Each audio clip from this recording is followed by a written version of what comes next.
छत्तीसगढ़ की राजधानी रायपुर के सेंट्रल जेल में गोली चलने के बाद में हड़कंप मच गया है। सेंट्रल जेल के कंपाउंड में ये गोली चली है और आप ये देखिए, ये जो सेंट्रल जेल है यहाँ पर सुरक्षा के पैमाने पर सवाल अब उठने शुरू हो गए हैं कि आखिरकार यहाँ पर जो कैदी से मिलने आया हुआ था, प्रतिबंधित क्षेत्र होने के बावजूद बिना अनुमति प्रवेश लिखा हुआ है, लेकिन कैसे ये अनुमति यहाँ से मिली? जो व्यक्ति अंदर गया उसके हाथ में क्या था? कैसे ये गोली चली?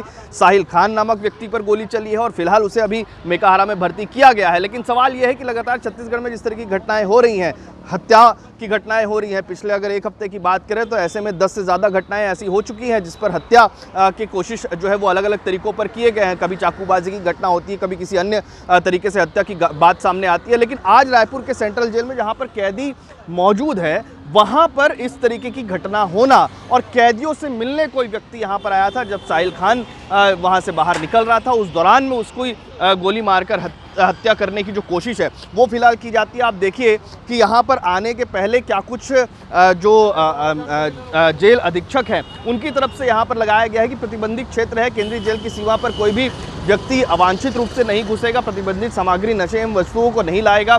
जेल के कैंपस में किसी अधिकारी कर्मचारी के द्वारा पूछे जाने पर आगंतुक अपना सही नाम, पता, आने का उद्देश्य आदि बताएगा, परिचय प्रस्तुत करेगा। यदि कोई व्यक्ति उक्त नियमों का उल्लंघन करने पाया गया तो प्रिजन्स एक्ट 1894 की धारा 42-43 के अंतर्गत 6 माह के कठोर कारावास अर्थात जुर्माना या दोनों दंड का भागीदार होगा। ये तमाम बातें यहाँ पर लिखी हुई है।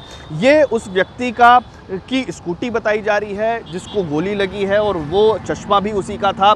जब गोली यहाँ पर लगी तो उसको यहाँ पर से ले जाया गया और उसके बाद आनन फानन में उसे अस्पताल में फिलहाल भर्ती किया गया है। ऐसे में कानून व्यवस्था को लेकर न केवल प्रदेश में बल्कि राजधानी रायपुर में भी अब लोगों के मन में सवाल यही है कि क्या वाकई में पुलिस का खौफ अपराधियों से पूरी तरीके से गायब हो चुका है, जिसके कारण इस तरह की घटनाएं अपराधी बेखौफ सेंट्रल जेल के बाहर, सेंट्रल जेल के कंपाउंड में आकर इस तरह की घटना को अंजाम दे रहे हैं। हालांकि अब इस सवाल का जवाब कौन देगा ये भी आने वाले देखना होगा। लेकिन आखिर ये घटना हुई कैसे, किस तरीके से प्लानिंग की गई थी, आखिर क्यों मारने की कोशिश की गई, ये तमाम ऐसे सवाल हैं जिनके जवाब अभी आने बाकी है। देखना दिलचस्प होगा कि कानून व्यवस्था को सुदृढ़ करने के साथ साथ आने वाले दिनों में इन सवालों के जवाब किस तरीके से पुलिस दे पाती है।